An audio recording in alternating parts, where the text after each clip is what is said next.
Are you the type of employee to show up to work, not make friends with coworkers, do a good job and go home? If so, you could be super prone to burnout. I am too. This video probably won't help you in any meaningful way, but just know, you're not alone. According to Psychology Today, burnout is when you have high levels of emotional exhaustion and depersonalization and low levels of personal achievement. Have you ever heard the phrase, give 110%? Well, it's an engineering phrase, meaning that you can run an engine at 110%, but that engine is likely to burn out early. If giving 110% were a person, more than likely, it would be a burnt out person. You probably realize that you were prone to burnout pretty early on in your career. I know I did with my first sales job. Sales is a little like being on a hamster wheel. You work hard for 22 sales days, and after that, the counter resets to zero. Any of the sales that you accomplished last month don't really mean as much anymore. According to that previous article, this describes one of the contributing factors to burnout called emotional exhaustion. Personally, my internalized stress came from the awareness that my sales didn't really matter to anybody but me. And eventually, it started not to matter to me as well. Those district meetings where we had to wake up at 5 a.m. to be told that we needed to work hard for the shareholders didn't help. Depersonalization of one's work is another contributing factor to burnout. I don't know anybody who would be motivated by wanting to work hard for the shareholders. I don't know any shareholders. That's one of the best parts about being self-employed. I am the shareholder. Even so, I wear a lot of hats, and juggling all the responsibilities that comes with those hats can be very difficult. The last contributing factor to burnout is reduced personal accomplishment. Being self-employed can be very lonely at times. I haven't hired any coworkers yet, and sometimes it doesn't really seem like there's an end in sight. At least with your regular job, you can schedule a vacation and you'll have that to look forward to. With being self-employed, especially early on, either one, you can't afford to schedule a vacation, or two, you're so afraid of missing out on money and opportunity that you don't want to leave. I think that's where I'm at, and it's something that I need to break myself from. It's also a little bit of one as well. How my old job used to handle that was sales trains you to be short-sighted. You need to focus on the customer in front of you, on your daily goal, your weekly goal, and your monthly goal. And the best part about this is none of those goals matter as soon as the first rolls around for the next of the month, because it starts all over again. It took me 9 months of that same repetitive cycle in my old job to first experience burnout. I had already been told that there was no chance for advancement in the first year of my career at that company, and that simply wasn't true. I trained a person who became my manager in my first year of working for that company. This was something that I was told was not supposed to happen. I found it frustrating that career advancement was on somebody else's time rather than my own. The best thing about school is the breaks are built in.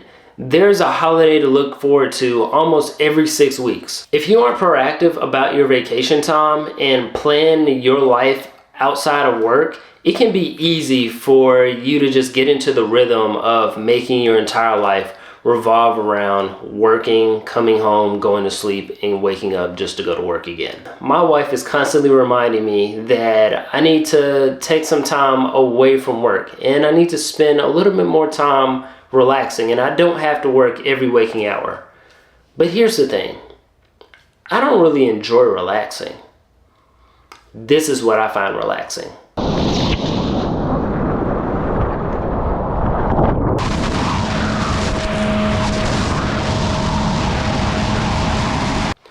Just like I discovered in that Costa Rica video, I don't really get much enjoyment from sitting still. For me personally, I've really got to lean into my hobbies, even if they do exhaust me or wear me out, because that's where I get my enjoyment from. For me, I find that doing something novel and slightly challenging is a way for me to overcome burnout. If you look online to try to find some of the methods to how to deal with burnout, you'll probably see yoga, meditation, and relaxing. But I have a theory that that only works for certain type of people. Remember, I find this relaxing. So this is what I have to do. Schedule a day off and make it count. Avoid overstimulation. This means no social media, no video games, no streaming anything on the TV. Do something out of your comfort zone that you find challenging.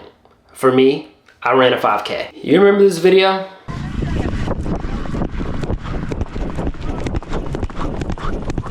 I hate running. I didn't have any kind of time goals for the run. My only goal was to run the full 5K flat out and don't stop. So I ran a 5K. I finished in 221st place with a time of 26 minutes and 24 seconds. Honestly, I couldn't have done it without the runner who was wearing the bib 695.